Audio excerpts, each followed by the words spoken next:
Y vamos a abrir nuestras preciosas Biblias en el libro de los Hechos de los Apóstoles. Vamos a irnos a Hechos de los Apóstoles, concretamente hasta el capítulo 17. Una vez lo tengas, te pido que por favor te pongas en pie y así yo voy sabiendo ya quién lo tiene. Hechos, capítulo 17, y nos vamos a ir hasta el versículo 24.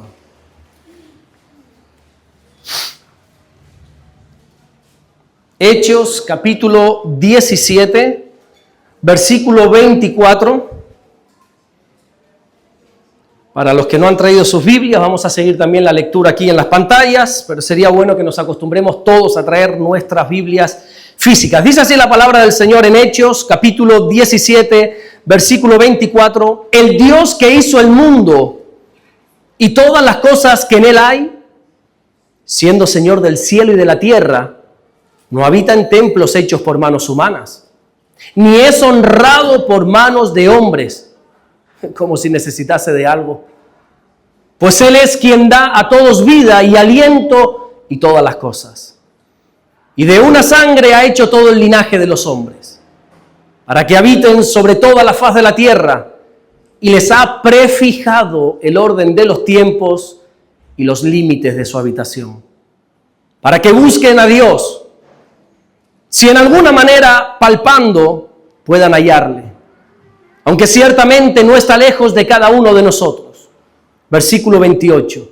Porque en Él vivimos y nos movemos y somos, como algunos de vuestros propios poetas también han dicho, porque linaje suyo somos. Amén. Hasta ahí vamos a leer nada más en esta tarde. Vamos a orar. Señor, gracias te damos por tu bendita y por tu hermosa palabra. Gracias, Señor, porque en ella nos deleitamos, Señor. Ella es como miel a nuestro paladar.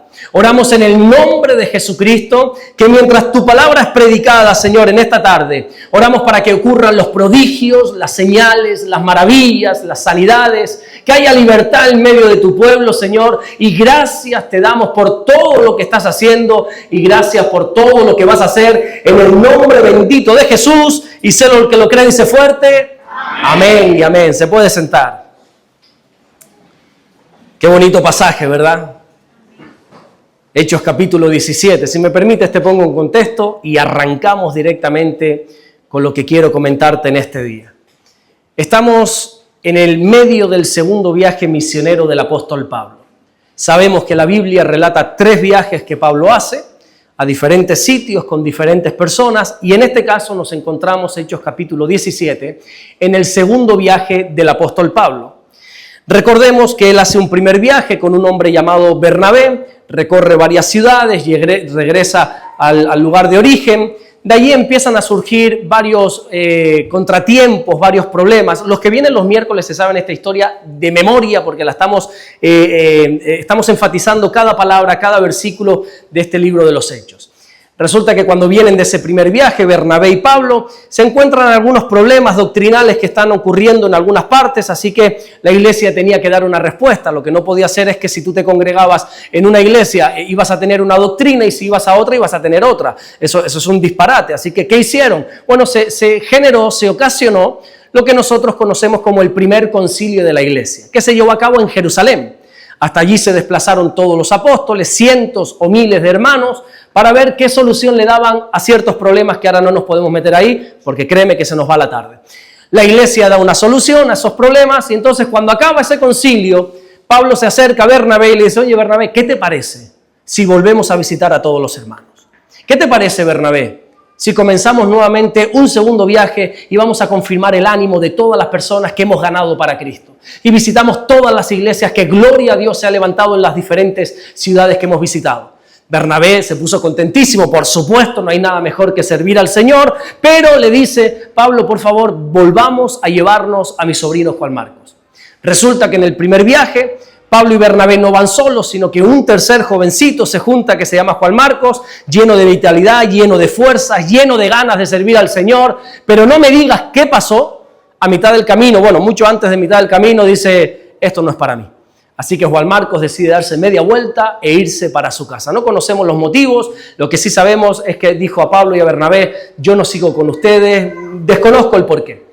Y entonces Bernabé le dice a Pablo, Pablo, me parece estupenda la idea de volver a visitar a los hermanos, pero quiero llevarme a Juan Marcos. Y Pablo le dice, de eso ni hablar, de eso nada. O sea, a mí me basta una para saber con quién estoy tratando, ¿verdad? Así que lo siento, pero no. Bernabé le intenta convencer y dice la Biblia que hubo tal discusión entre ellos, tal desacuerdo, así dice literalmente, tal desacuerdo entre ellos que la única alternativa fue tomar caminos diferentes. Eran dos siervos de Dios, eran dos personas maduras en el Señor, eran dos hombres temerosos de Dios, pero que la única solución que había era caminar separados porque no se ponían de acuerdo. Y la Biblia dice, caminarán dos juntos si no están de acuerdo, ¿no? Es imposible. Así que hay veces que la mejor alternativa es caminar separados, amándonos, sin odio, pero separados. Así que Pablo decide llamar a un compañero, a un jovencito llamado Silas, y ahí empieza a caminar. Ahí empieza su segundo viaje misionero con este muchachito, donde pronto se va a sumar a las filas también otro joven llamado Timoteo, donde también está Lucas de por medio, así que son 4 que empiezan este segundo viaje misionero y ahí recorren las ciudades de Cilicia, de Siria, de Derbe, de Listra, y de repente están organizando otra ciudad más, y Pablo quiere ir hacia una provincia romana llamada Asia. No es Asia el continente, es una provincia romana, y ya está hablando con el grupo, chicos, creo que mañana vamos a salir para Asia, vamos a ir a predicar la palabra, y sucede algo tremendamente incoherente a primera vista, que es que el Espíritu Santo, dice literalmente la Biblia, les prohíbe predicar la palabra en esta región. Le dice Pablo, no, te prohíbo, esa palabra la usa la Biblia, te prohíbo predicar la palabra en Asia. Imagínate, el mismo Espíritu de Dios que dice la Biblia, que nos manda a predicar la palabra de Dios a toda persona y a todo pueblo, ahora le está prohibiendo a Pablo y a su equipo predicar la palabra en un lugar. Parece contradictorio, pero no lo es. Así que Pablo obedece, no encontramos a Pablo rechistando, protestando, no, Pablo obedece. Pablo se queda quieto en el lugar donde está, ok, no lo entiendo, Señor, pero me quedo. Así que empieza a analizar, bueno, creo que entonces la siguiente ciudad va a ser Bitinia, me voy para Bitinia. Y de repente dice la Biblia que por segunda vez consecutiva el Espíritu de Dios le prohíbe ir a Bitinia a predicar la palabra. El Espíritu de Jesús, dice literalmente, que es lo mismo, el Espíritu Santo, el Espíritu de Dios, el Espíritu de Jesús. Le prohíbe ir a Bitinia 2 veces. 2 intenciones de Pablo, 2 puertas cerradas. No vas a ir a Bitinia. Pablo no protesta, no sé la cara que puso Pablo, no sé cómo se lo tomó Pablo. Lo cierto es que Pablo obedece a Dios, aunque no le gustaba lo que estaba experimentando. Resulta que esa noche, dice la Biblia, Dios le da una visión a Pablo. Porque a las personas obedientes, Dios las va a usar siempre. Entonces Dios le da una visión a Pablo, donde de noche él ve a un varón que él sabe que es de un lugar llamado Macedonia, es un varón macedonio. Y él puede escuchar tanto la voz como el mensaje que ese hombre le dice. Y le dice algo así como, Pablo, pasa a Macedonia y ayúdanos. Esto es muy importante que lo sepas. ¿Por qué, Carmen? Es importante que lo sepamos nosotros que vivimos aquí. Porque va a ser la primera vez que el Evangelio va a ser predicado en Europa. Gracias, Carmen, por recordarme. Va a ser la primera vez que el Evangelio será predicado en Europa. Y allí va Pablo, va hacia Macedonia para predicar la palabra. Y la primera ciudad que llega es en Filipos. Y de repente todos sabemos cómo es Pablo. Pablo usaba siempre la misma estrategia, que era buscar judíos, meterse en las sinagogas. Pablo se movía en el mundo del judaísmo como pez en el agua y ahí se metía, discutía y convertía a todo ese mensaje de la ley, los llevaba a Cristo y muchos se reconciliaban con el Señor. Pero resulta que ahí en Filipos, oye, ni un creyente conoce. Parece que no hay ni una sinagoga. Y dice Pablo, oye, caramba, ¿y ahora qué hago? Fíjate si no había creyentes, que dice la Biblia que en un día de reposo, en un sabbat, como no había nada dentro de las murallas de Filipos, dice, pues me voy a las afueras a ver si me encuentro con algún creyente adorando a Dios. Y de repente se encuentra con unas mujeres ahí que están orando. Dice, bueno, yo no suelo hacer esto, pero voy a hablarles a ellas. Y empieza a predicarles la palabra, dice la Biblia. Todo esto que te estoy contando, léete Hechos capítulo 16, que ahí te lo va a explicar mucho mejor que yo. Y Pablo empieza a predicar y dice algo hermoso la Biblia, y es que Dios abrió el entendimiento, abrió el corazón de una de ellas. ¿Cómo se llamaba esa mujer? Lidia. Muy bien, gracias, Carmen, que estás ahí pendiente como siempre. Lidia. Había muchas mujeres, no sabemos cuántas había, si había 2, 5, 10, 100, pero el Espíritu Santo tocó la vida de una de ellas. Esta mujer estaba atenta, como están todos hoy ustedes, supongo, ¿verdad? A la palabra de Dios. Estaba atenta y el Espíritu Santo abrió su corazón, abrió su entendimiento. ¿Y qué crees que sucedió? Que esta mujer conoció y recibió al Señor Jesucristo en su vida, en su corazón. Se bautizó ella y toda su casa. Mira qué bonito, ¿verdad? El primer lugar donde se visita en Europa, ya tenemos los primeros frutos. Una familia que se convierte al Señor. Por alguna circunstancia, que si quieres indagar un poco más de ellas, te invito a que vengan los miércoles a los cultos de estudio. Pablo cae preso en Filipos, ¿verdad? Por una serie de circunstancias. Y allí en la cárcel, donde muchos de nosotros, yo el primero, nos hubiéramos quejado. Y oye, Señor, ¿y qué hago yo aquí en este lugar? Encima que te estoy sirviendo, encima que me estoy dejando la vida sirviéndote, me la pagas con esta, metiéndome en un calabozo. Eso es lo que quizás muchos de nosotros, o yo por lo menos, hubiéramos hecho. Pero qué diferente es Pablo, ¿verdad?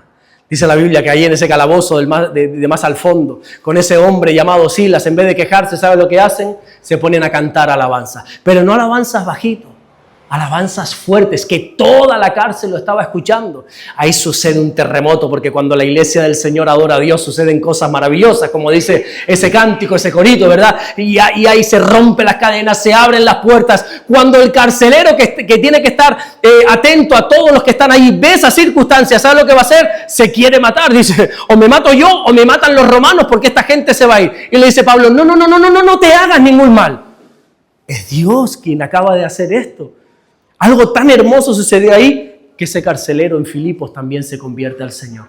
Él y toda su casa, y allí se bautiza toda la casa de este carcelero. Así que ya tenemos dos frutos aquí en Europa, dos familias, la familia de Lidia, la familia de este carcelero.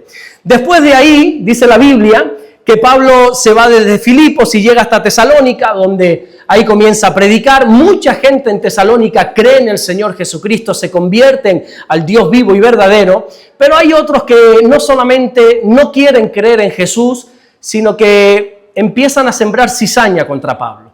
Empiezan a levantar unos rumores falsos, dice la Biblia, contra Pablo, contra el equipo misionero de Pablo, y se genera un ambiente tan tenso, un ambiente tan complicado que Pablo se tiene que ir. Pablo entiende que él no ha venido a generar problemas. Pablo entiende que él es pacífico, que su mensaje es de paz, su mensaje es las buenaventuranzas de Jesús. Así que dice, mira, yo no estoy aquí para problemas, me voy. Y se va. Y dice la Biblia que se va hacia Berea. ¿Saben lo que sucede en Berea? Muchos de ustedes lo saben. Simplemente te estoy recordando lo que tú ya sabes. Allí en Berea sucede algo que a mí me fascina, que yo oro para que esta iglesia haga lo que hacían en Berea.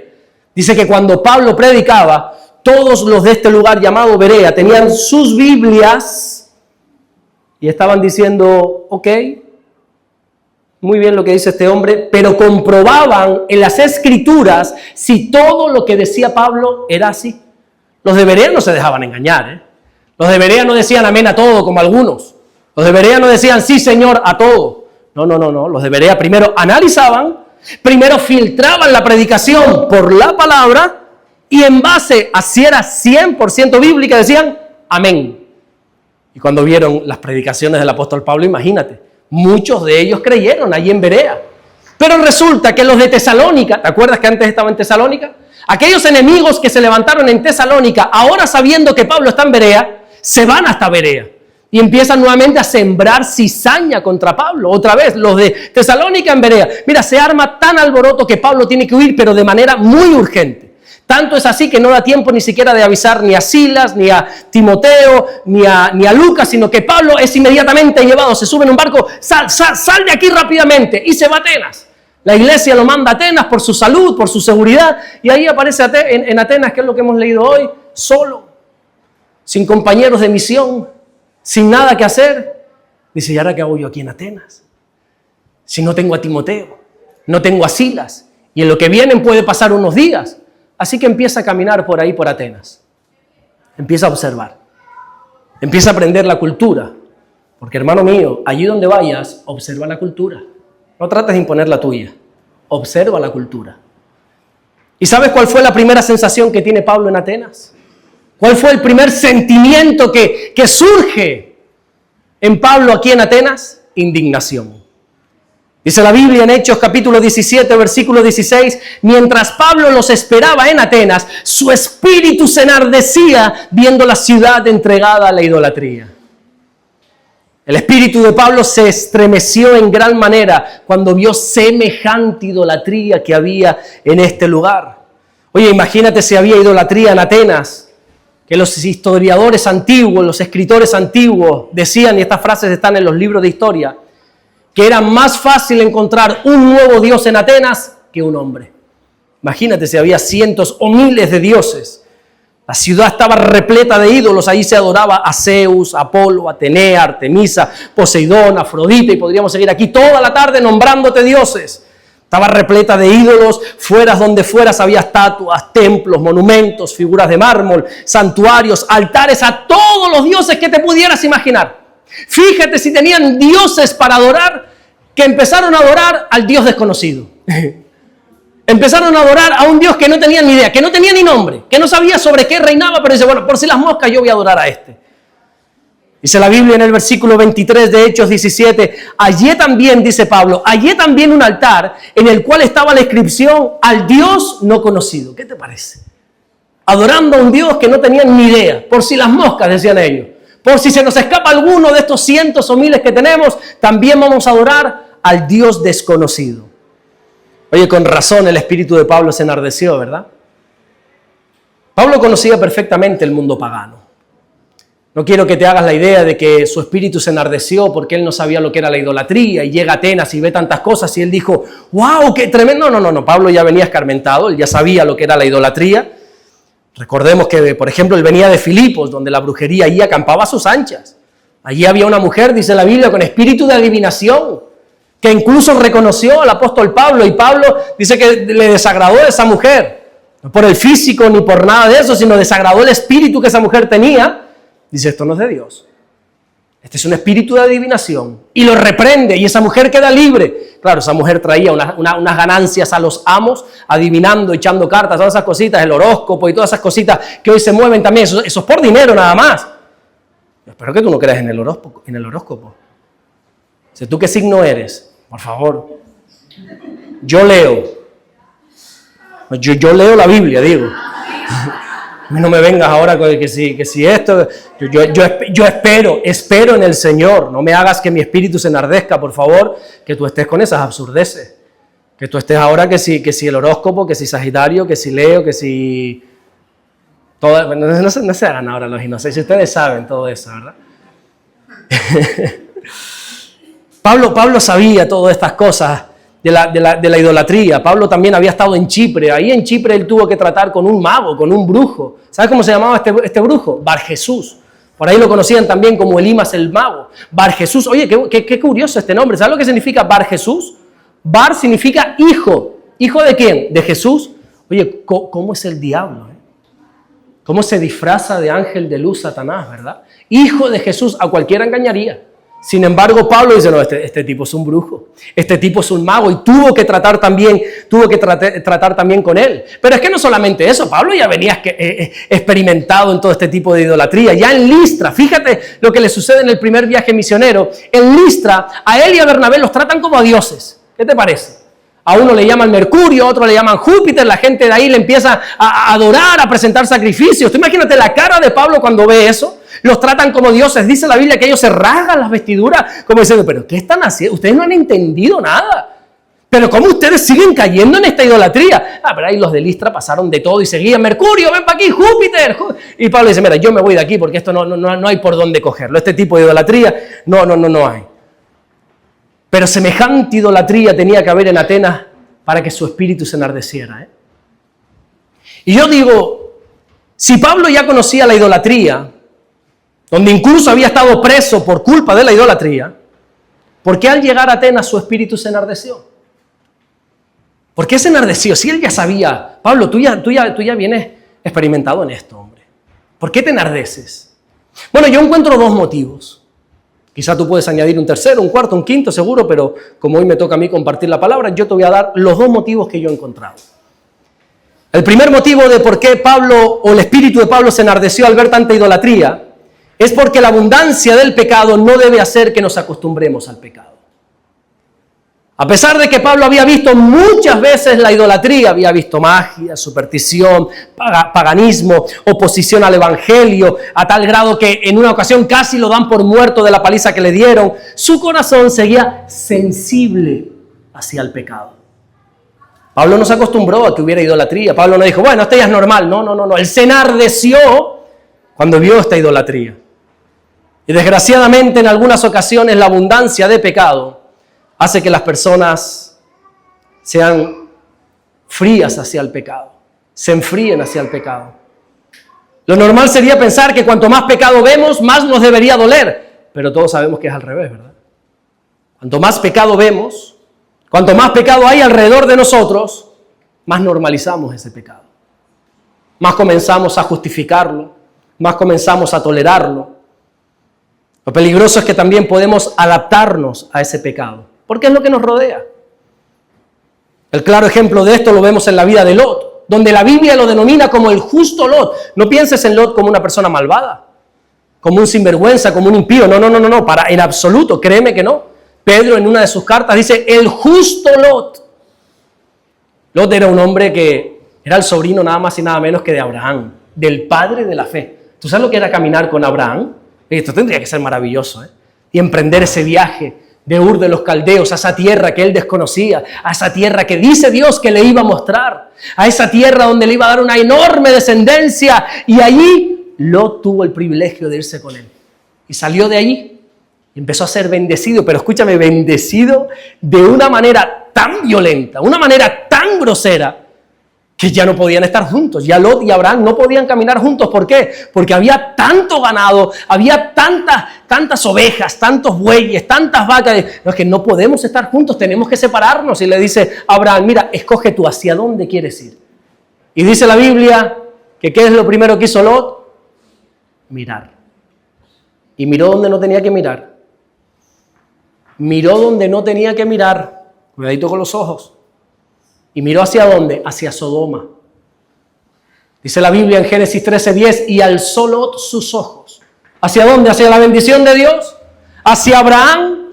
¿Hacia el Dios de los cielos? No, hacia Sodoma. Pero hay algo curioso, es que el propio Lot reconoce que los habitantes de Sodoma eran malos. Dice la Biblia en Génesis 13:13, mas los hombres de Sodoma eran malos y pecadores contra el Señor en gran manera.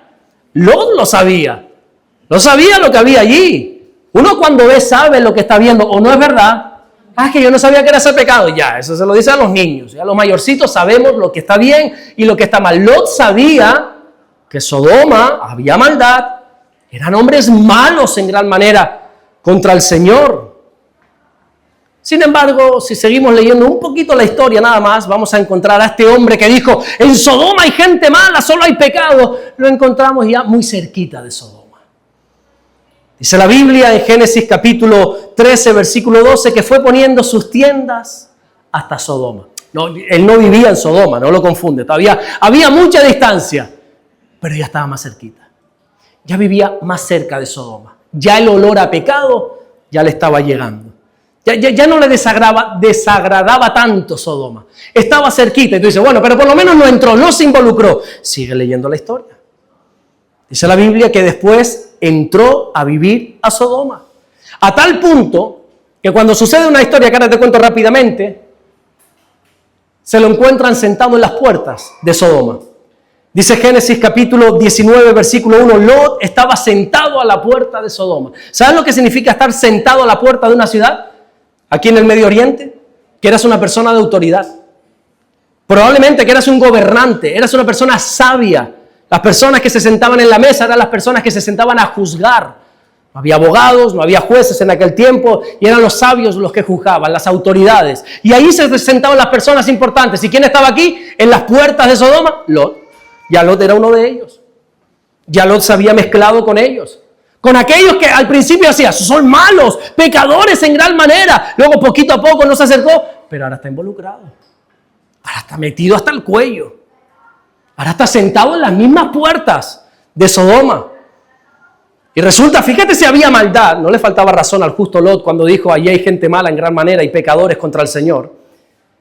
Fíjate si había maldad que Dios dice, mira, yo con esta gente, ya es que no puedo. Yo entiendo a Dios en esas circunstancias, pero hay circunstancias con las que digo, mira, es que yo ya no quiero lidiar con esto. Y dice Dios, mira, voy a destruir a Sodoma, también a la otra ciudad, a Gomorra, porque esto es desastroso lo que hay ahí, desastroso, dice la Biblia. Pero bueno, como por ahí tiene un amigo Dios, un amigo que se llama Abraham. Sabes que los amigos se cuentan todo, ¿verdad? Y entonces Dios le dice a Abraham, Abraham, ven, te voy a decir un secreto. Voy a destruir a Sodoma y a Gomorra, me cansé de ellos. Y a Abraham se le enciende una lamparita en la cabeza y dice, ey, Señor, espérate, que ahí vive mi sobrino. Que yo sé que él se separó, que yo sé que él está allí y ya está sentado en las puertas, pero es mi sobrino, Señor. Y ahí empieza como entiéndeme bien, tienes que leerte la historia, como una especie de negociación con Dios. Señor, no destruyas, porque bueno, en definitiva, al final dice Dios, mira, yo no voy a cambiar la voluntad por ti, Abraham. Yo voy a destruir estas ciudades, me trae sin cuidado ya lo que hay ahí, porque ya estoy cansado de todo esto. Lo más que puedo hacer es enviar un par de ángeles que liberan a tu sobrino y que le hagan salir de ahí. Y dice Abraham, bueno, estupendo, envía ángeles. Dice la Biblia que van esos ángeles y le dicen a Lot, mira Lot, resulta que el Dios de los cielos va a destruir Sodoma y Gomorra. Y en misericordia, por amor a Abraham, quiere liberarte a ti, a tu esposa y a tus hijas. ¿Qué hubieras hecho tú? Inmediatamente yo no hago ni maleta, yo no miro ni hacia detrás. Yo me voy corriendo y abandono Sodoma, ¿verdad? Pues qué curioso que dice la Biblia en Génesis 19:16, y deteniéndose él, Lot dice, yo de aquí no me muevo. Lot se detuvo. Mi lugar es este, dice él. Yo soy de Sodoma. ¿Qué te parece? Se detuvo en Sodoma. Yo no me muevo de aquí, ya estoy adaptado aquí. ¿Has visto cómo es el pecado, no? Si no llega a ser, como dice el texto que tú lo estás leyendo ahí, si no llega a ser porque los ángeles le arrastran, le toman de los brazos y a él, a su mujer, a sus hijas y lo sacan, lo se queda ahí. Porque él ya se había habituado al pecado. Pero esto es lo que estamos leyendo aquí es de Lot, pero todos sabemos que es así el pecado, ¿verdad? Primero se mira, luego te vas acercando, luego te adaptas hasta que ya no te quieres ir. Y hasta que si no es por Dios que te saca de esa, uno se queda enredado en eso. ¿Te das cuenta cómo el pecado tiene la capacidad de normalizarse? Esto es algo que ya el propio Señor Jesucristo enseñó, y lo enseñó en su último gran discurso, en el sermón profético. Cuando en Mateo 24:12 Jesús dijo, y por haberse multiplicado la maldad, el amor de muchos se enfriará. Nuestro trabajo en este tiempo donde la maldad se está multiplicando es que nuestro corazón no se endurezca. Nuestro trabajo en este tiempo donde la maldad está creciendo a ritmos vertiginosos es que tu amor no se enfríe, es que no te acostumbres al pecado. Nuestro trabajo no es tanto luchar contra el crecimiento, contra la multiplicación de la maldad. Ese no es nuestro trabajo, porque sí o sí la maldad se va a multiplicar. ¿Por qué? Porque ya la palabra lo dice. Este mundo, lo siento mucho, yo no quiero ser pájaro de mal agüero, pero este mundo no va mejor, va a peor. Este mundo no va a mejorar, da igual quién salga. Hoy están en Colombia con las elecciones. Y Dios mío, la que se está liando allí, ¿verdad? Pero salga quien salga, no va a mejorar. Yo sé que muchos dicen, es que si sale aquel, pues si sale el otro también. Y cuando aquí haya, no sé cuándo, porque el que está no se quiere ir, pero cuando aquí haya, que esto no va a mejorar, ni salga uno ni salga el otro. Hermano mío, que la maldad está profetizado que se va a multiplicar. Que la maldad va a crecer. Que el engaño se va a multiplicar. Por lo tanto, ¿cuál es nuestro trabajo? ¿Luchar contra la maldad? No, que tu corazón no se enfríe. Que tú no caigas en el engaño. Que no normalices lo que está mal. Advertencia de Jesús ante la multiplicación de la maldad es que nuestro corazón no se enfríe y que podamos perseverar hasta el fin para ser salvos. Claro, suele pasar que cuando vemos algo por primera vez, eso nos llama la atención, eso como que nos impacta. Pero cuando lo vemos muchas veces, repetidas veces, ya comenzamos a normalizarlo. Contaba esta mañana, todos aquellos que hemos sido criados con respeto en nuestras casas. ¿Cuántos han sido criados con padres que les enseñaron respeto? Muy bien. ¿Y qué sucedía cuando tú veías una escena de un besito en la tele? ¿Qué sucedía? Mira cómo hace Isabel, miren a Isabel, mira cómo hacemos Isabel. Un besito, no había ni lengua. Un besito. ¿Y qué te decían tus padres? Niño, a la cama. Apaga la tele. ¿O no es verdad? ¿Tú no fuiste criado así? Yo sí. Qué vergüenza, qué apuro, qué pudor ver eso, ¿no? Se dieron una caricia. Y con el pasar del tiempo, ¿qué ha pasado? Algunos ya no ven solo besos. ¿Por qué? Porque hemos ido normalizando, porque hemos visto y visto y visto que hoy ya no solamente no nos escandalizamos, sino que muchos ya hasta se excitan con eso y lo buscan. ¿Ha dejado de ser malo? No, ha dejado de escandalizarte. El pecado es pecado. El otro día estaba en el parque, esta semana, y mi hija, que tiene 5 años, solo había unos niños mayores que ella, tenían como 10 años. Entonces, uno de ellos estaban hablando, no es una grosería, lo voy a decir, quizás no es el lugar para decirlo, pero un niño le dijo a otro, tienes cara de caca, así le dice, ¿no? Tienes cara de caca, y todos se rieron, pero Rebequita vino, ¡oh, papá! Dijo cara de caca, ¡oh, se lo voy a decir a su mamá! Y se fue a decirlo a la madre, y yo le digo, ¿de dónde va Rebeca? Es que lo que dijo ese niño. Digo, no. Claro, es la primera vez que lo escuchaba, ella puso el grito en el cielo, pero ya los otros se estaban riendo. ¿Qué crees que va a pasar en 2, 3, 4 años? ¿Que se va a escandalizar cuando escuche eso?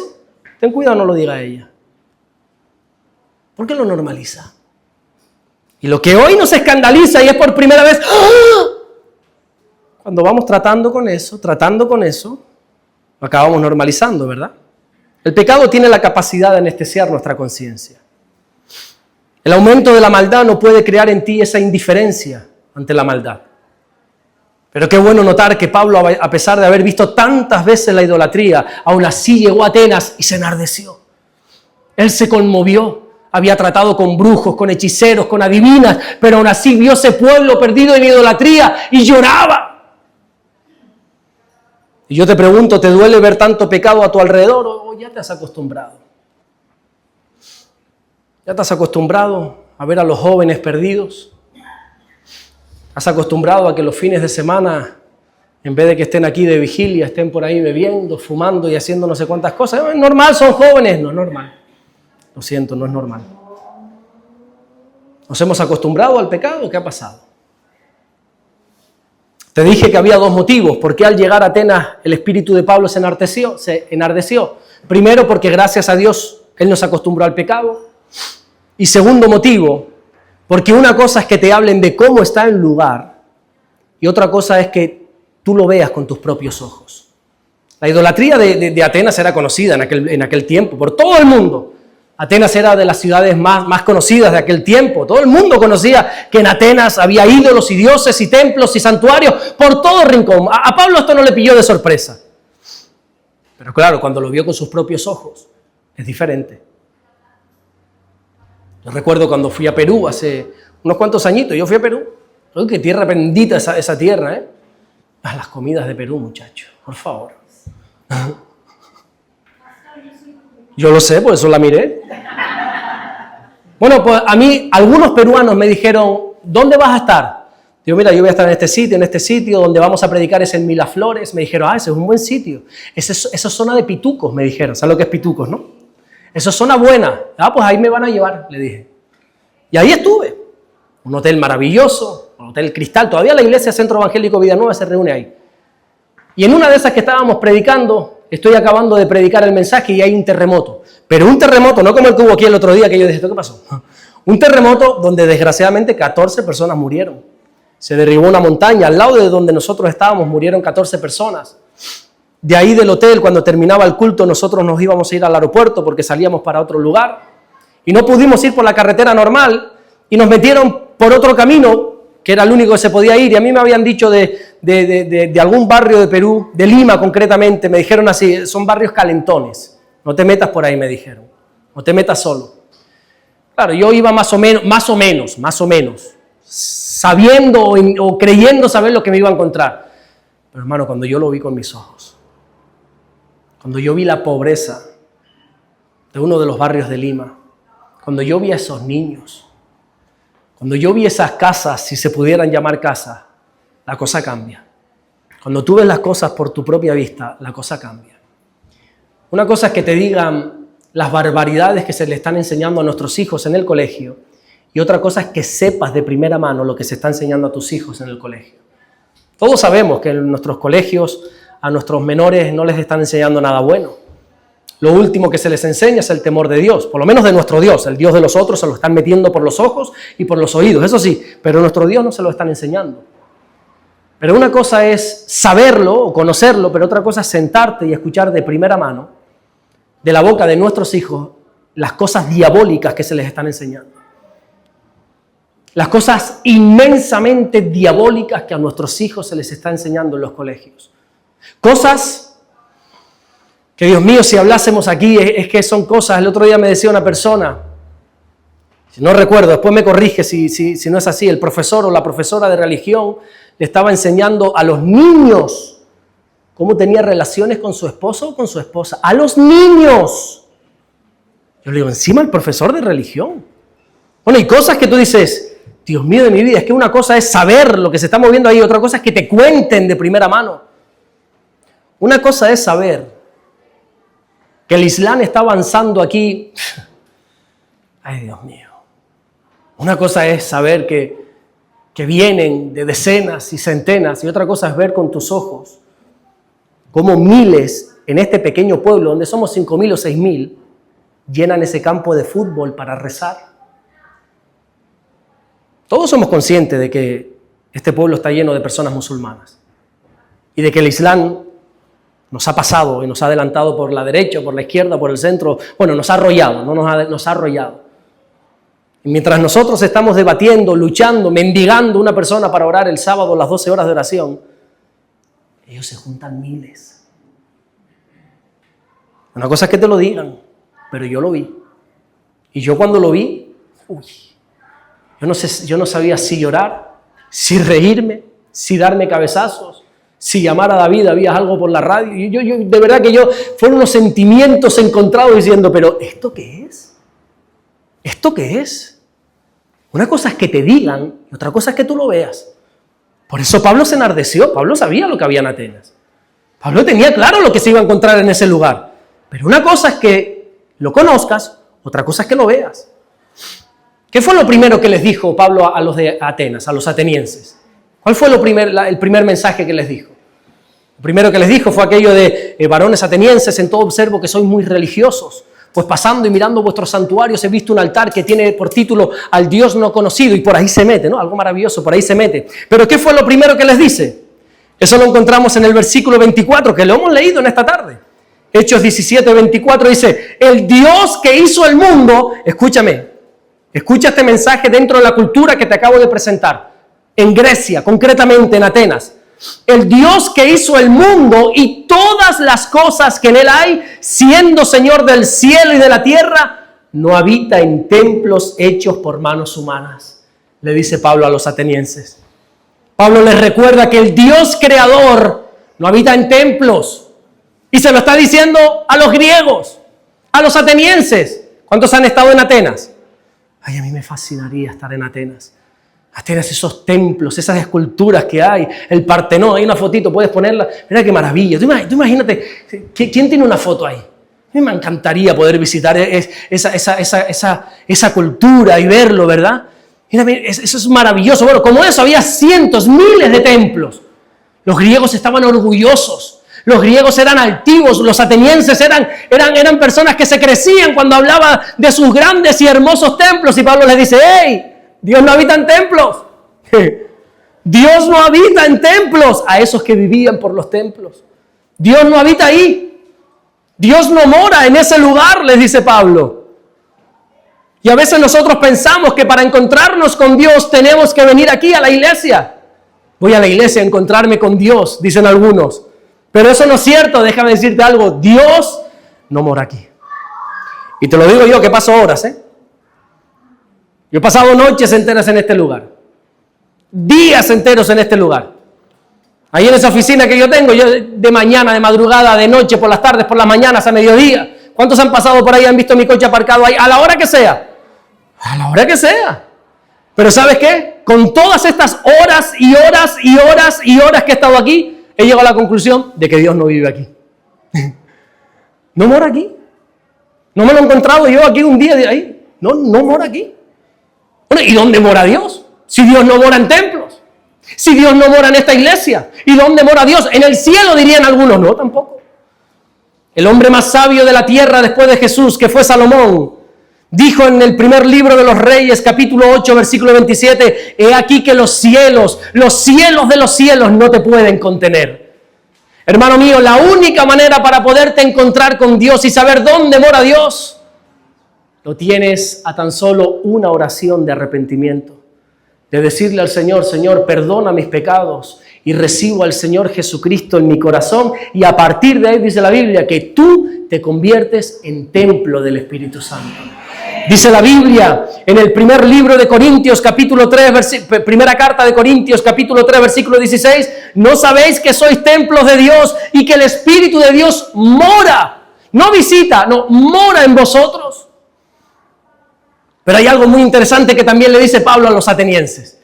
A esa cultura de templos le dice, Dios no mora ahí. Pero hay algo más interesante en el versículo 26 de Hechos 17. Dice, y de una sangre ha hecho todo el linaje de los hombres, para que habiten sobre toda la faz de la tierra, y les ha prefijado el orden de los tiempos y los límites de su habitación. Pablo les dice a esa cultura orgullosa, a esa cultura que ellos se crecían, a esa cultura de grandes filósofos, esa cultura donde no había otros como ellos. Hermanos míos, aquí no hay razas superiores ni inferiores. Dios ha creado a todo ser humano de un mismo linaje, les dice Pablo. Todos venimos del mismo Dios, todos venimos de la misma raza de Adán y de Eva. Está más que demostrado, la ciencia ha demostrado que más del 99,9% del ADN humano es idéntico en todas las personas. Los griegos se sentían superiores al resto de las personas. Y Pablo les dice, no te equivoques, no te equivoques. Todos somos iguales. Pero hay algo más interesante todavía que les dice. Lee conmigo nuevamente Hechos 17, 26. Dice, y de una sangre ha hecho todo el linaje de los hombres, para que habiten sobre toda la faz de la tierra. Y les ha prefijado el orden de los tiempos y los límites de su habitación. Hermano mío, Dios determina los tiempos. Por alguna razón, Dios ha prefijado que este es tu tiempo. Por alguna razón, ninguno de los que aquí estamos hemos nacido bajo la ley antes de Cristo. Ninguno nacimos en el primer siglo. A mí me hubiera encantado, si me das a elegir, yo hubiera nacido en el año 0, porque yo hubiera querido conocer a Jesús. Ninguno nacimos en la Edad Media. Ninguno hemos nacido dentro de 100 años. Dios ha prefijado que tu tiempo es este. Por alguna razón, Dios te ha hecho nacer en esta generación. Por alguna razón, Dios prefijó, eso significa determinó, que nacieras en este tiempo. Dios ha decidido exactamente que nacieras aquí. Ha decidido que vivieras en el 2026. ¿Quién nos diría, muchos, que íbamos a estar en el 2026? ¿Se acuerdan aquella vez que pasamos del 99 al 2000? El efecto 2000, algo así se llamaba, ¿verdad? Decían que los ordenadores iban a explotar, que no sé qué, bueno, unas historias. Al final no pasó nada. Pero lo más interesante es que no solamente Dios ha determinado cuándo has de nacer, sino que Dios ha prefijado dónde has de vivir. Lee conmigo nuevamente este versículo de Hechos 17, 26. Y de una sangre ha hecho todo el linaje de los hombres, para que habiten sobre toda la faz de la tierra, y les ha prefijado el orden de los tiempos y los límites de su habitación. Dios ha prefijado los límites de tu habitación. Eso significa que Dios ha asignado a cada persona dónde ha de vivir. Lo ha prefijado. Y no luches con Dios, Puedes escapar de donde quieras. Puedes, si quieres, mañana comprarte un avión, un billete de avión para irte. Dios ha prefijado los límites de tu habitación. Dios ha determinado que en este tiempo y en este lugar es donde tú tienes que vivir. Dios ha prefijado, ha determinado que Fuerteventura a día de hoy es tu casa. Dios ha determinado en su infinita sabiduría que este lugar que quizás hace años ni sabías pronunciar son los límites de tu habitación. y lucha cuanto quieras con Dios. ¿Cuántos hemos luchado con Dios por habernos traído a Fuerteventura? ¿Cuántos siguen luchando con Dios por estar aquí en Fuerteventura? No quiero ni mirar. A esas personas les digo, Dios ha prefijado los límites de tu habitación. A Dios le ha placido que vivas en esta generación y en esta preciosa isla. ¿Y por qué, Señor? Bueno, pregúntale a Él, yo no lo sé. Gracias a Dios no soy Dios. Pero la voluntad de Dios es que vivas aquí. Por siempre. Bueno, solo Dios sabe. Pero Él ha prefijado que hoy tú estés aquí en Fuerteventura. No has sido tú quien has decidido vivir a Fuerteventura, venir a vivir a Canarias. Bueno, de hecho, algunos ni pensaron vivir aquí. Pero Dios así lo prefijó. Yo no sé si estás inmensamente feliz, inmensamente triste de vivir aquí, pero es lo que Dios ha prefijado. Es lo que Dios ha querido. Peléate con Dios si quieres, vas a salir perdiendo. Tienes dos opciones, pelearte con Él y salir cojo, o decir, bueno, pues Señor, pues está bien. Bendita tierra majorera, bendita isla de Fuerteventura, bendito archipiélago canario que me ha recibido. Entonces, ¿qué hacemos si algunos estamos aquí que el Señor nos arrastró? Ahora de aquí no nos sacan ni a palos, también algunos aquí ni a palos. Una vez hace una persona, cuando pasó una historia que ustedes saben, se me acercó con una carita de buena pieza, pero de buena, y me dice, Alberto, ya tu tiempo aquí terminó, me dice. Esto es una ofrenda para ti. Y me da 100 euros me da. ¿No? ¿Sabes quién es, no? ¿Te lo imaginas? A eso sí sabe, el otro no, pero... Es Alberto, ya tu tiempo terminó. Y le digo, ¿quién determina eso, tú? ¿Quién determina que yo me tengo que ir de esta isla, tú? Aquí solamente Dios me puede sacar. Y si es Dios quien me saca, mira, ni me despido de ti. Yo me voy. Pero a día de hoy es Dios quien nos ha prefijado que tú y que yo estemos en este lugar. Algunos a gustísimo como yo, otros a disgusto, pero es Dios. El Dios de los cielos. Y eso es para ti que estás aquí, pero los que nos están viendo por internet, llévate este mensaje a tu ciudad, a tu país. Por lo tanto, lo que tenemos que hacer, a los que somos peregrinos por aquí, por Fuerteventura, es hacer lo que hizo Pablo. Ya que estoy aquí, lo que voy a hacer es intentar que mi Dios sea el Dios de este lugar. Y voy a trabajar para que mi buen Dios sea el Dios de Canarias. Pablo trabajó para que su Dios fuera el Dios de los atenienses.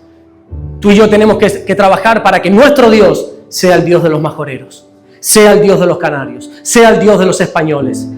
El salmista dijo en el capítulo 33, versículo 12, bienaventurada la nación cuyo Dios es el Señor. Hermano mío, Dios nos ha plantado en esta tierra con un propósito. Por lo tanto, debemos aprender a bendecir a Canarias. Debemos orar por estas islas preciosas. Debemos amar a esta gente que vive en este lugar. Y tenemos que ser luz en medio de estas islas. Dios ha prefijado que vivamos aquí para que la mayor necesidad que tiene Canarias, que es conocer a Jesús, pueda ser una realidad. Yo te pregunto a ti que vives aquí en Canarias, ¿tú qué sabes de Canarias? ¿Qué sabes tú de Canarias? ¿Conoces los problemas reales de estas islas? ¿O estás ajeno a eso? ¿Conoces los problemas que aquí vivimos y enfrentamos los canarios? El gran problema de Canarias no es la crisis de la vivienda, aunque miles de personas no encuentran ni casa para vivir. Pero el gran problema no es la crisis de la vivienda, el gran problema de Canarias es que hay en muchas viviendas donde no mora Cristo. Ese es el gran problema de Canarias. El gran problema de Canarias no es la masificación. No es que en Tenerife ya no se pueda ni caminar por las calles. No es que, bueno, ya coger el coche y ir por la autopista, eso es impensable. No, el gran problema de Canarias no es la masificación. No, el gran problema de Canarias es que no hay más personas buscando de Dios. Ese es el gran problema de Canarias. El gran problema de Canarias no están las listas interminables de espera en el hospital. ¿Cuántos están esperando que le llamen para una rehabilitación? Para uno, mira tú. Tengo un amigo que al padre lo llamaron cuando ya había fallecido, y esto no es broma. Pero el gran problema de Canarias no son las listas de esperas en los hospitales. El gran problema de Canarias es que la gran mayoría de los canarios no conocen al doctor de doctores, que es el Señor Jesucristo. Ese es el gran problema de Canarias. El gran problema de Canarias no es la inflación, no es el coste de la vida, aunque muchas familias no lleguen a final de mes. No, pero ese no es el problema. El gran problema de Canarias es la pobreza espiritual, porque muchos quieren seguir renunciando a Jesús. Hermano mío, Dios ha prefijado que vivamos aquí para bendecir estas hermosas islas. ¿Y sabes cómo se bendice esta tierra donde Dios nos ha puesto? Donde Dios ha prefijado nuestros límites. ¿Sabes cómo se bendice la tierra canaria? Primero, orando por ella. ¿Cuántos oran por Canarias? La Biblia dice en Jeremías capítulo 29, versículo 7, y procurad la paz de la ciudad a la cual os hice transportar. ¿Quién te hizo venir aquí? Procura la paz de la ciudad a la cual os hice transportar y rogar por ella. Oren por esa tierra donde Dios te ha hecho venir, porque en su paz tendréis vosotros paz. Hermano mío, ora por Fuerteventura. Ora para que la paz de Dios, que la paz de Dios es Jesús, para que Jesús venga a esta tierra, porque en la bendición de Fuerteventura está tu bendición. En el progreso de esta tierra majorera está tu progreso. Segundo, ¿cómo bendecir esta tierra donde vivimos? Siendo luz, siendo íntegros, marcando una diferencia. Pablo le dijo a los filipenses en el capítulo 2, versículo 15, para que seáis irreprensibles y sencillos, hijos de Dios sin mancha en medio de una generación maligna y perversa, en medio de la cual resplandecéis como luminares en el mundo. Hemos de resplandecer. Tú, cristiano, tienes que ser luz en medio de la oscuridad. Esta iglesia tiene que ser un punto de luz en medio de tanta oscuridad. ¿Sabes cómo se bendice esta tierra donde vivimos? Hablando bien de ella. Por favor, no maldiga Fuerteventura. Habla bien de esta tierra. Pablo le dice a los romanos en el capítulo 12, versículo 14, bendecid y no maldigas, hombre. Yo sé que en tu país, que en tu cultura, que en tu tierra la comida es mejor y la gente es mejor y tu crianza fue mejor. Yo sé todo eso, seguro que todo lo tuyo es más maravilloso, no lo pongo en duda. Pero bendice la tierra que Dios ha prefijado que ahora vives. No maldigas esta tierra. No te quejes sobre esta tierra. No eches palabras malas.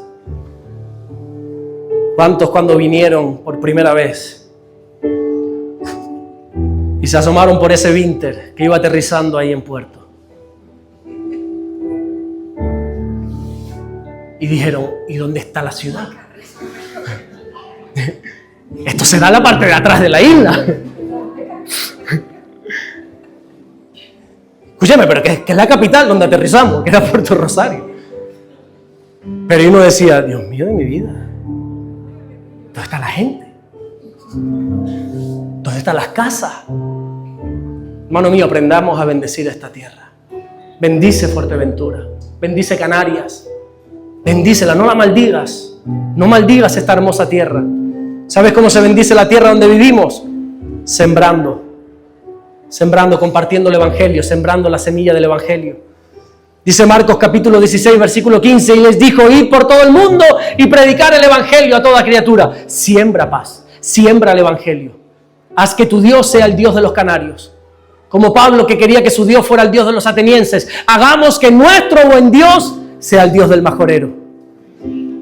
Y por último, ¿cómo bendecir esta tierra donde vivimos? Dando gracias a Dios por ella. ¿Cuántos dan gracias a Dios por Fuerteventura? La Biblia dice en la primera carta a los Tesalonicenses, capítulo 5, versículo 18, dad gracias en todo, porque esta es la voluntad de Dios para con vosotros en Cristo Jesús. ¿Cuál es la voluntad de Dios? Que yo sea esto, que yo sea lo otro. Que des gracias por esta tierra. Esa es la voluntad de Dios. Que no la maldigas, que no digas, ¿y yo qué hago aquí? Y yo si estuviera en mi país, y si estuviera en mi casa, si estuviera con los míos. Da gracias. Que Dios ha prefijado que sea Fuerteventura tu casa en este tiempo. Da gracias. Y para aquellas personas que todavía, aún con todo esto, no tienen claro por qué están aquí. Como me dijo una vez uno, que cada vez que yo predicaba, él me miraba así. Pero no se entregaba nunca al Señor. Después un día te cuento el final de ese chico, si quieres. Mi esposa lo sabe. Él me miraba así cuando yo predicaba. Y le decía, Paco, ¿te tocó el mensaje? Y dice, qué bonito predicas. Pero yo no me creo nada. Así estuvo años, bueno, meses. Qué bonito predica. Bueno, para aquellos que todavía no han entendido nada, ¿qué hago yo aquí? Para esas personas que todavía no tienen claro por qué Dios les ha traído aquí. Para esas personas que quizá hoy nos están visitando. Haider, no sé si tú te lo estás preguntando. Gabriel, yo no sé. Freddy, yo no sé si tú estás diciendo, ¿qué rayos hago yo aquí? ¿Sabes por qué Dios ha prefijado que estés aquí? Lo dice el siguiente versículo. Hechos 17:27. Para que busquen a Dios. Dios te ha traído aquí para que le busques. Dios te ha traído aquí para que le busques, Haider. Freddy, Dios te ha traído aquí para que le busques. Y a los demás, a todos nosotros. ¿Cuántos hemos conocido a Dios aquí en Canarias? En Fuerteventura, en esta tierra árida, seca, Dios mío. ¿Cuántos han conocido a Dios aquí en Fuerteventura? Mira tú ahí. Tú conociste a Dios, tú no viniste ya convertida de dominicana, lo conociste aquí, qué bonito. ¿Cuántos más conocieron aquí? ¿Cuántos se reconciliaron aquí con el Señor? Tú te reconciliaste aquí con el Señor desde Venezuela. Dios nos ha traído aquí para que busquemos de Él. Mira, lucha cuanto quieras. Enfádate con Él, di que no, yo no quiero servir, yo no quiero creer, esto no es para mí. Que a mí me parece bien. Pero Dios te ha traído aquí para que le busques. Para que le sigas buscando. Para que sigas levantando su nombre en alto. Y a los que ya han venido convertidos, como nuestro hermano Brian, Yatsari y otros tantos. ¿Para qué Dios me ha traído aquí? Para que nos ayudes, para que nuestro Dios sea el Dios de los majoreros. Para eso les ha traído aquí a ustedes también. Para que busquemos de Él. No es para prosperar económicamente, que también lo vas a hacer. Seguro. ¿Cuántos han prosperado en esta tierra de Fuerteventura? Yo me casé aquí. Aquí en Fuerteventura. Aquí me casé yo. Mi hija es majorera. Y yo decía esta mañana, abría mi corazón con la iglesia y le decía, ustedes no saben lo que yo luché para que mi hija no naciera aquí, sino que naciera en Tenerife. Yo se los digo. Porque me habían hablado barbaridades aquí del hospital y mi esposa y yo, no, en Tenerife, incluso mi madre, imagínate, matrona, allí en Tenerife, mi madre se pasea por los hospitales como, pues, es una maravilla y Dios se inventó una pandemia para no poder viajar. Y tengo una hija majorera, ¿qué te parece? ¿Cuántas personas tienen hijos majoreros aquí? Ah, mira. Dios nos ha bendecido en esta tierra. Dios nos ha prosperado en esta tierra.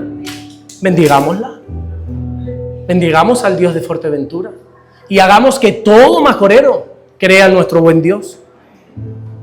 Dios ha prefijado tu tiempo, hermano mío. Dios ha prefijado tu habitación, los límites de tu habitación en este tiempo, aquí, en Fuerteventura. Y te leo este versículo y nos vamos. Hechos 17:27, para que busquen a Dios, si en alguna manera palpando puedan hallarle, aunque ciertamente no está lejos de cada uno de nosotros. Dios no está lejos de ti. Eres tú quizá que te has alejado. Pero Dios no está lejos. Y te ha traído hasta aquí, imagínate. Hasta aquí. Ya no solo a Fuerteventura, al sur de Fuerteventura. Y te ha traído hasta aquí para que le busques. Para que si puedes incluso lo palpes. Porque Él no está lejos de ti. Tú eres el que estás lejos de Dios. Tú eres el que estás huyendo de Dios. Y Dios en esta tierra desértica, en esta tierra lejana, se vuelve a aparecer a ti para que le busques, para que te acerques a Él, para que, como dice la Biblia, acercaos a Él y Él se acercará a vosotros. Acérquense a Dios y bendigamos esta hermosa tierra de Fuerteventura. Cierra tus ojos y vamos a ponernos de pie en un instante. Cierra tus ojos y comienza a bendecir esta tierra hermosa. Bendícela. No sé cuántas veces te has quejado de ella, no sé cuántas veces te has lamentado de esta tierra, no sé cuántas veces te ha entrado la añoranza por irte, por regresar a tu tierra y por decir, dejo atrás esta tierra de una vez por todas.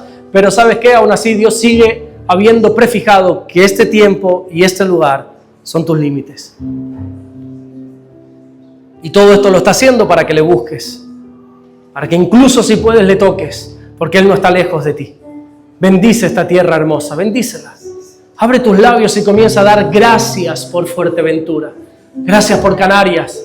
Gracias por este archipiélago hermoso y precioso donde tú a muchos de nosotros nos has hecho florecer. Aquí muchos de nosotros te conocimos. Aquí muchos de nosotros en este precioso archipiélago fuimos llenos de tu glorioso Espíritu Santo por primera vez. Aquí muchos de nosotros conocimos a nuestras esposas, a nuestros esposos. Aquí muchos de nosotros empezamos ese noviazgo que se tradujo más adelante en un matrimonio. Aquí muchos de nosotros hemos visto nacer a nuestros hijos. Aquí muchos de nosotros nos hemos congregado por años en esta tierra hermosa de Fuerteventura. Mi Dios, yo te bendigo por Fuerteventura. Yo te bendigo por esta hermosa tierra. ¿Qué te parece si tú con tus palabras se lo dices? Gracias, Señor. Aunque te cueste, quizás nunca lo has hecho. Quizás nunca has hecho esto que te voy a decir ahora, pero dile, gracias, Señor, por ponerme en Fuerteventura. Díselo, porque esta es la voluntad de Dios para tu vida, que seas agradecido con Dios. Y hermano mío, créeme que no hay mejor lugar para vivir que aquí en Fuerteventura. Esto es un paraíso. Dale gracias a Dios. Bendice la tierra canaria, bendice esta tierra santa donde muchos de nosotros tendríamos que quitarnos incluso el calzado, porque esto es tierra santa. Esto es tierra donde fluye leche y miel. Esto es tierra donde la presencia de Dios corre a sus anchas. Bendice a Dios.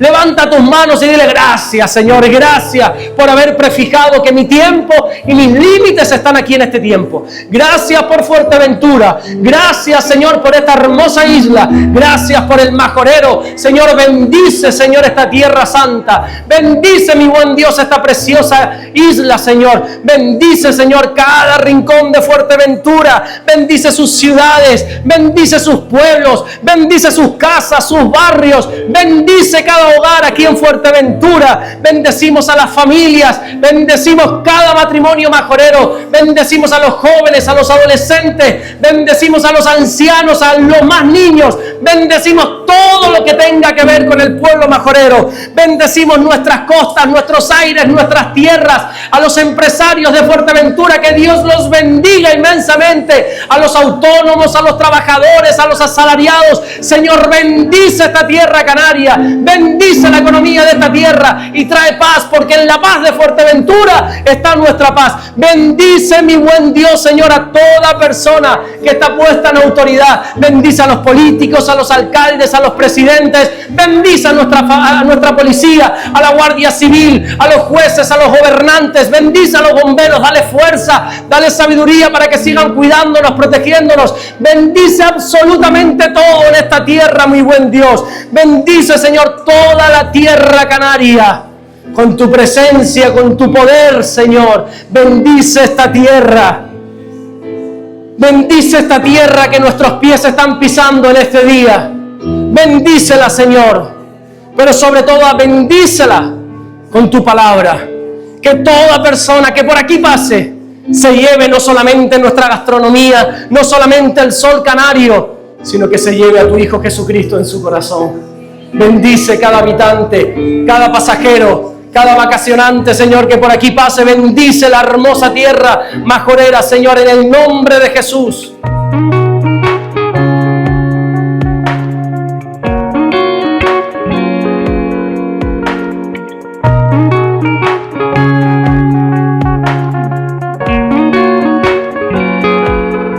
Descubre Caminando en Amor y Verdad del pastor Alberto Ares. 50 lecciones prácticas para tu vida diaria, basada en las cartas del apóstol Juan. Aprende a caminar en luz y enfrentar el pecado y fortalecer tu fe con un lenguaje cercano y real. Consíguelo hoy mismo en Amazon.